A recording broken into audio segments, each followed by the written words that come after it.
कड़वाहट मीठी सी, उसको आप सब लोगों ने देखा है। और मक्खन जी को 50 वर्षों में उस मूर्त रूप में हास्य प्रयास और व्यंग के माध्यम से कड़वाहट मीठी में मूर्त रूप में आप लोगों ने देखा है, इसलिए उसकी चर्चा मैं नहीं करूँगा।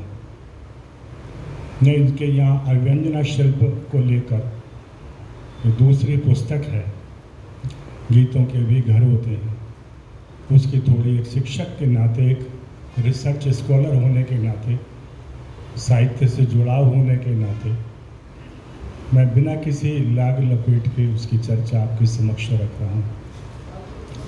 सबसे पहले भाई मक्खन जी को पुनः मैं शुभकामनाएं और बधाई देता हूँ कि एक ऐसे रास्ते पे जाने वाला, छंदमुक्त रचनाओं के क्षेत्र में जाने वाला और पूरा जीवन काफ़ी उसमें लगा दिया, और वो स्वच्छंद उस नई कविता के क्षेत्र में वो हाथ आजमाते रहे, मुरादाबाद को अपने विचारों से, अपनी आयोजना के माध्यम से सजाते भी रहे।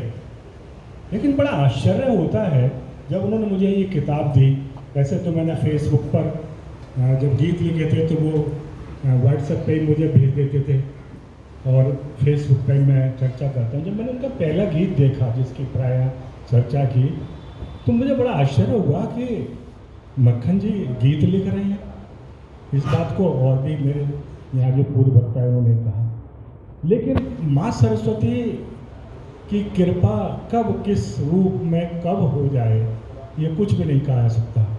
और निस्संदेह जिन्होंने ये किताब पढ़ी है, इस गीत कृति को देखा है, तो स्पष्ट रूप से उनकी स्वीकारोक्ति होगी कि मक्खन जी पर साक्षात सरस्वती की कृपा हुई है।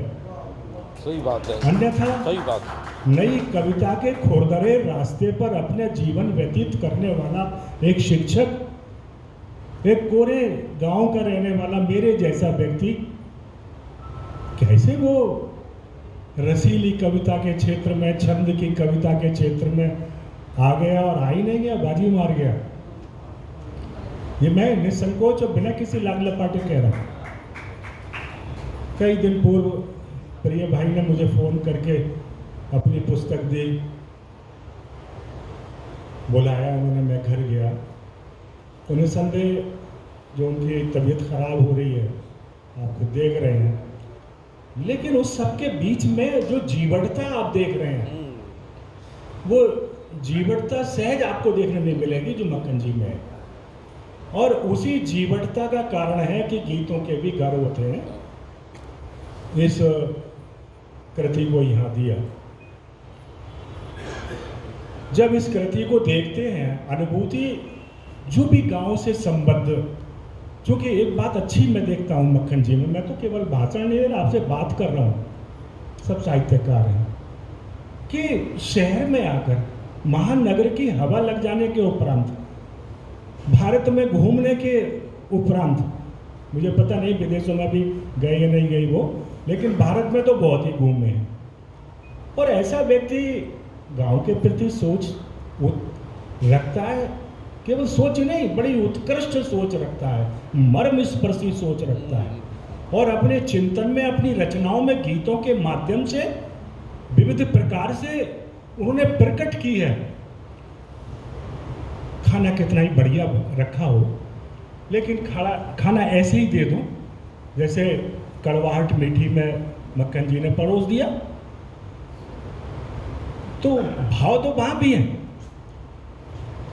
और जो नई कविता को चाहते हैं उनको अच्छा लगता है। मैंने भी नई कविता बहुत लिखी है, लेकिन खाना जो है मक्खन जी ने उस गांव के, जो मैं उसको कह सकता हूँ, हम लोग गांव के लोग हैं, फूहड़पन है हम लोगों में, लेकिन दिल के बहुत साफ है। ये मक्खन जी की विशेषता है। उन्होंने जैसे रख दिया प्लेट में, भैया खा लो, देख लो, तो कड़वाहट से वो बात है उसके में लोकार्पण में था कि उन्होंने अपने मन के भावों को बड़ी सहजता के साथ प्रस्तुत कर दिया नई कविता के क्षेत्र में। उसकी उत्कृष्टता और उसकी वानगी की चर्चा भी हम लोगों ने अभिन्न प्रकार से की है। अगर नई कविता की चर्चा की जाए तो वो भी अपने अलग एक दृष्टि से उत्कृष्ट एक काव्य कृति है।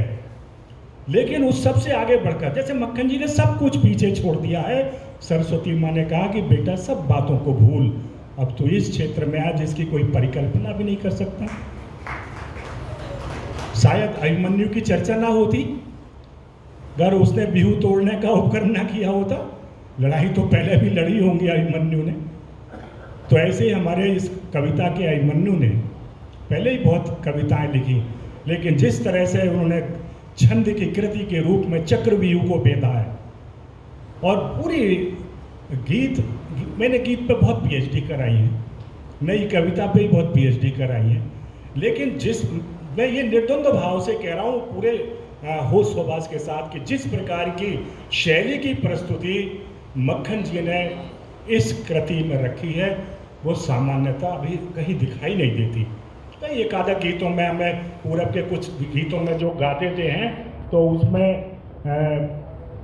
मिल जाती है देखने के लिए, लेकिन गांव का जो सीधा साधा सरल रास्ता है, बटिया है, अमराई है, झरना है, बैल हैं, बैलों के गलों में बजती घुंघरू हैं, उन सब बातों को मक्खन जी ने कैसे इकट्ठा कर लिया कि वो महानगर की इस गर्म हवा में आकर भी वो नहीं भूले, इसके लिए वो बधाई के पात्र।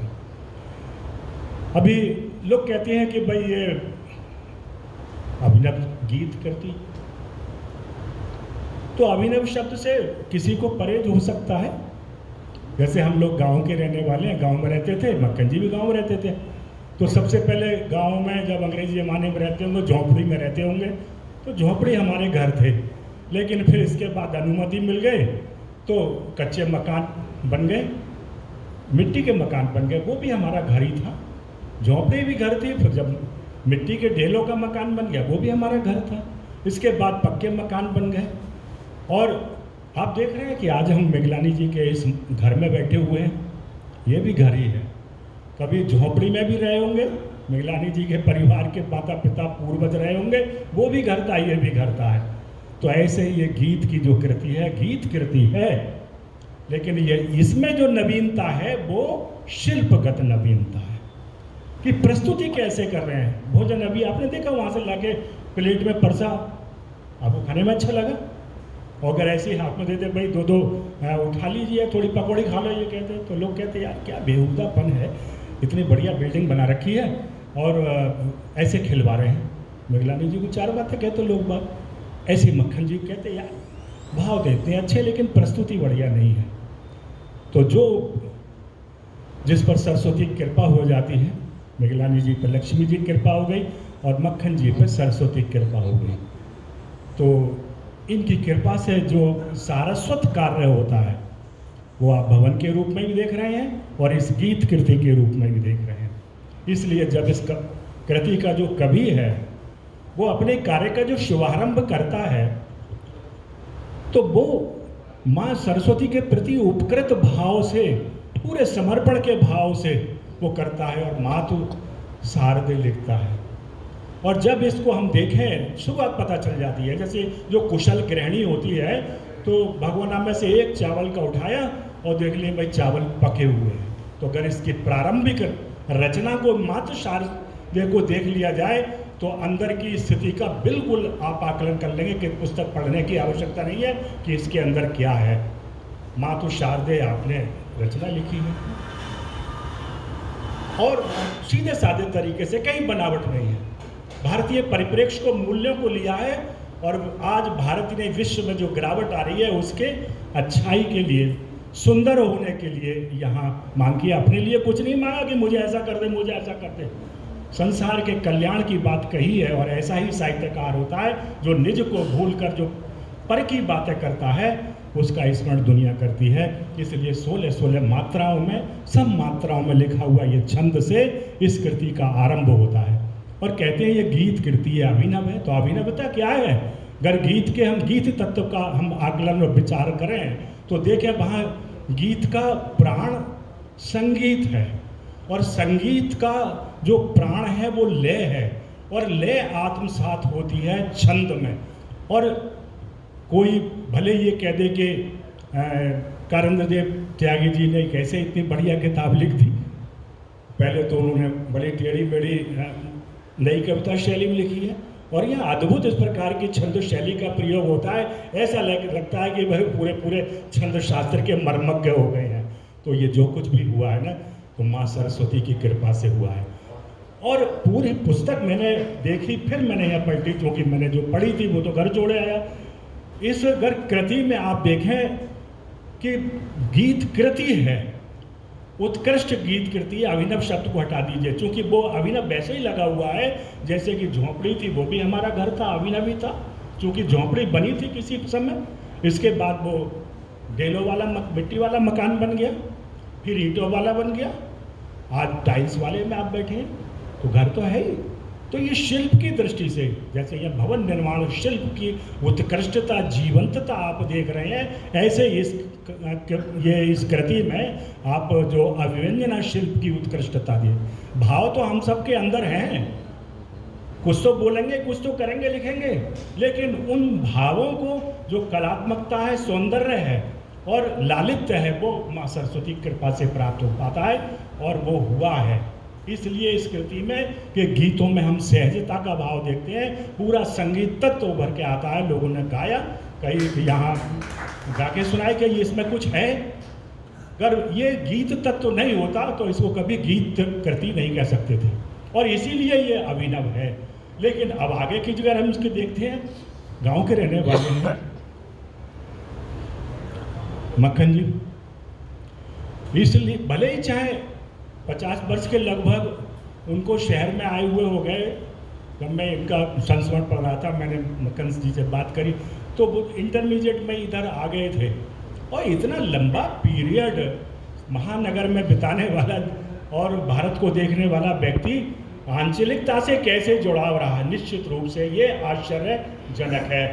पूरी